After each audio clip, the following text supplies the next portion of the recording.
All right, so in Johannesburg, we've had 5 heads of state, many more arriving, representing more than half of the entire world's population. South Africa hosting the BRICS Summit, the theme, BRICS in Africa, collaboration for inclusive growth and shared prosperity in the 4th Industrial Revolution. Let's wrap up today's proceedings. We're joined by a reporter who's been at the Sandton Convention Centre, Liabo Setho, for more. So Liabo, let's start with your chat with the head of Jamaica. Oh yes, that was very interesting, hey? And one of the important things that I wanted to ask him, Francis, and I did actually manage to ask him, was his thoughts on the issue of the trade wars. We know that the issue of trade wars has been a dominating conversation at this 10th BRICS Summit here in Sandton. And he says that for them as smaller economies, it's in the interest of everyone who is involved, you know, to open up the market and work towards multilateralism and do away with protectionism, Francis. And he spoke about shared vision. Remember that Jamaica has a very strong tourism industry that we also have in South Africa. And in 2012, we did sign an MOU with Jamaica, basically saying, you know what, we will have a cooperation of some sort. And I sought to ask that from him and said, and it looks like not much has happened between then, since 2012, when we first signed that bilateral agreement.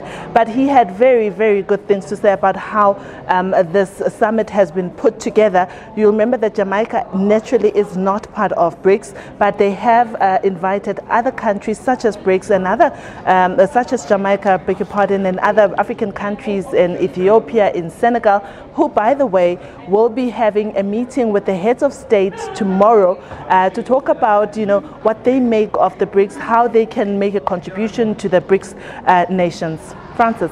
So what's the value here, Liabo? A lot of hobnobbing heads of state, maybe that couldn't meet under usual circumstances, can now meet on the sidelines of this. And what's happening in the main plenary sessions? So today in the main plenary session, we saw that a lot of concessions were made. We had a lot of MOUs signed. Some of those MOUs had to do with environmental affairs. We had MOUs with regards to regional aviation partnership. And we also had an MOU signed with regards to setting up of the National Development Bank in Sao Paulo in Brazil. Remember that we have a second office here in Sandton, as a matter of fact.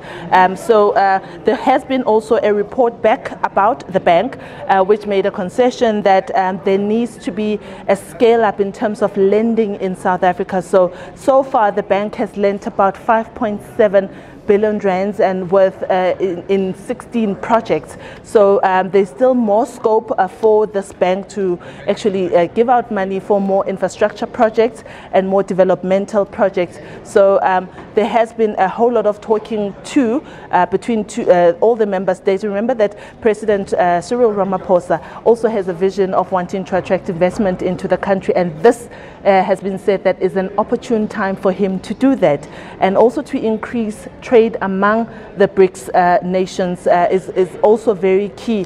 Yesterday, the Minister of Trade and Industry, Dr. Rob Davis, spoke about how we trade very little with the BRICS nations, and how much, you know, they bring more stuff to us than we take to them, and how that needs to begin to start changing.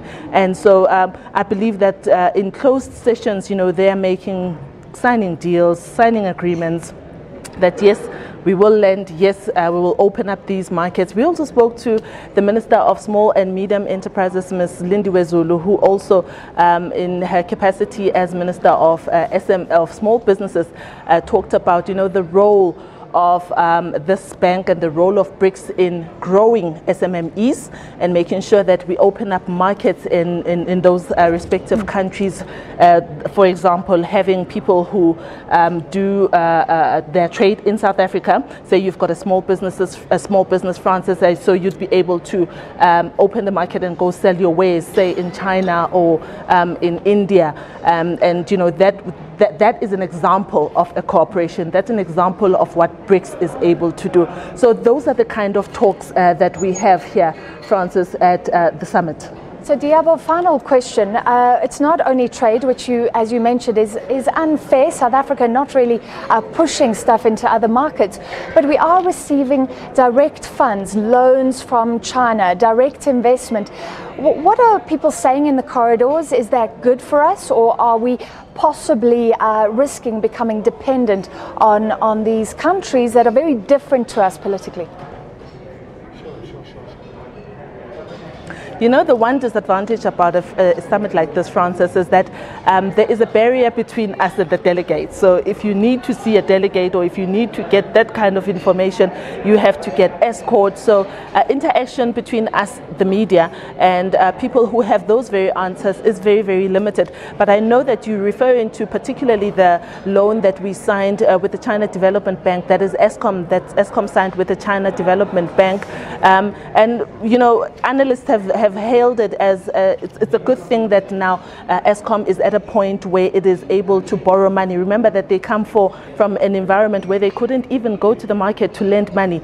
Now they're going to one of the BRICS partners and saying, listen, we need this much, and they were able to get that so that they can get operational stuff going. So like I say, analysts say that getting loans, you know, it could be good, it could be bad, but it's really encouraging that companies such as your Eskom are able to be extended credit in the first place to show that at least there's a way forward there.